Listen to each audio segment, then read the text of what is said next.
Oke, selanjutnya Pak Marcelinus. Jadi Bapak dan Ibu sekalian, sekali lagi yang ingin menyampaikan pertanyaan bisa dengan disampaikan, karena mungkin Dokter Teddy tugasnya banyak ya Dok ya. Ini sekarang Pak Dokter Teddy sudah ada di planet. Ya, jadi sebelum pergi ke planet lain, Bapak dan Ibu sekalian bisa disampaikan untuk pertanyaannya. Oke, sekarang Pak Marcelinus, silakan. Oke, terima kasih Mbak. Ya, Selamat malam Dok. Selamat malam. Pertanyaan saya singkat saja. Yang pertama yaitu produk apa yang paling cocok dengan kista. Kemudian yang pertanyaan yang kedua, produk yang cocok dengan prostat selain Lycopen. Ya, karena Lycopen saat ini ya sepertinya kosong. Ya. Gitu Dok. Ya, untuk sementara itu saja dulu Dok. Terima kasih. Oke, baik Pak Marcelinus ya. Kalau kita bicara kista itu bisa di ginjal, bisa di hati, bisa di otak, di organ reproduksi wanita juga bisa ya, di indung telur. Jadi kista ini apa? Kista ini tumor jinak yang isinya cairan. Nah, kista pada indung telur ini bisa bertangkai. Kalau tangkainya lebih dari 5 cm, dia suka terpuntir. Terpuntir itu apa yang ngomongnya? Terpuntir lah. Jadi karena tangkainya lebih dari 5 cm. Makanya kalau dia terpuntir, dia suka rasa sakit.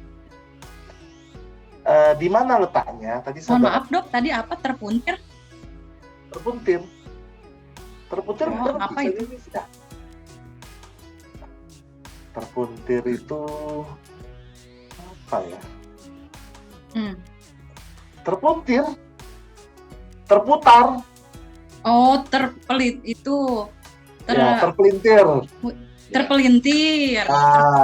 Terpuntir gitu sama ya. Makanya suka wanita itu bilang, kok perut kanan bawah saya atau perut kiri bawah saya suka nyeri. Nah, sebenarnya dia bukan di bagian perut, dia dekat perut. Dia di rongga panggung, di kiri atau di kanan. Tapi orang kiranya di perut biasanya, wanita kiranya di perut.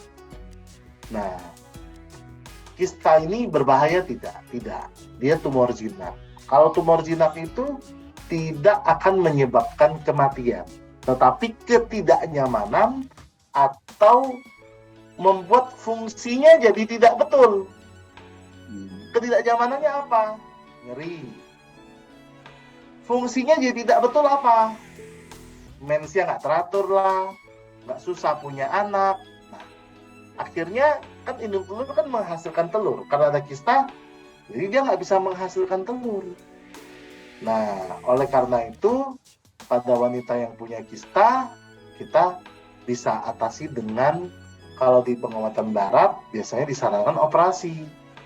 Nah, tapi kalau di pengobatan Tiongkok, apalagi salah satunya di Greenwood ini, kita punya herbal yang bisa membantu, yaitu kordi.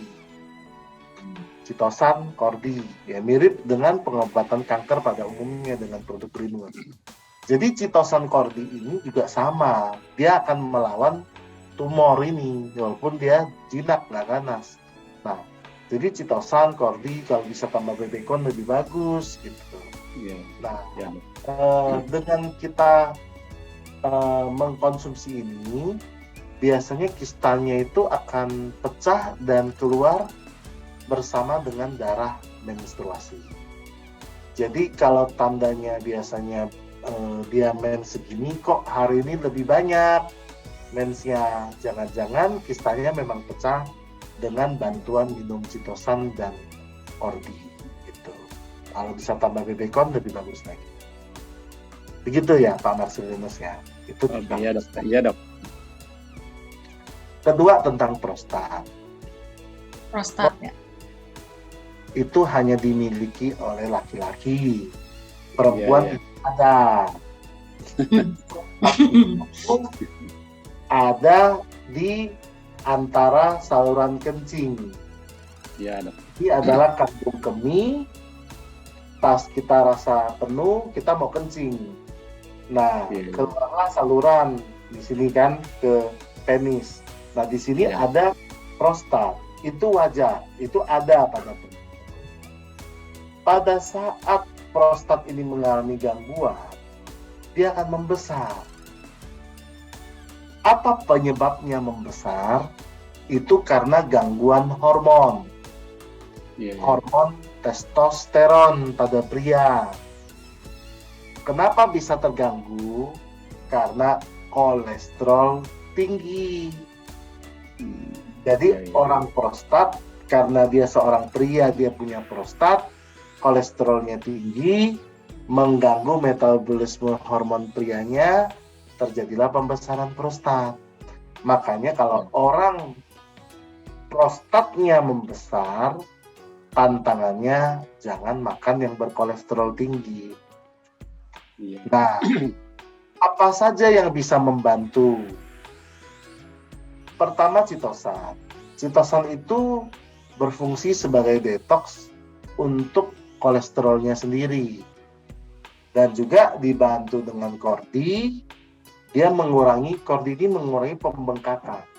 Jadi kasus kanker payudara yang tadi yang membengkak itu yang dibanyakan kordinya, termasuk pembesaran prostat, termasuk dia membetulkan secara hormonal dari masalah metabolisme hormon testosteron ini. Dibantu dengan zinc dewasa untuk menstabilkan metabolisme hormon testosteronnya. Nah, jadi itulah produk yang bisa menggantikan likopen. Prostat. Begitu, Pak. Kira-kira jelas ya? Pak? Jelas, Pak Marcelinus? Iya, sudah, Mbak, sudah. Oke, makasih dokter. Makasih, Mbak. Pak Marcelinus.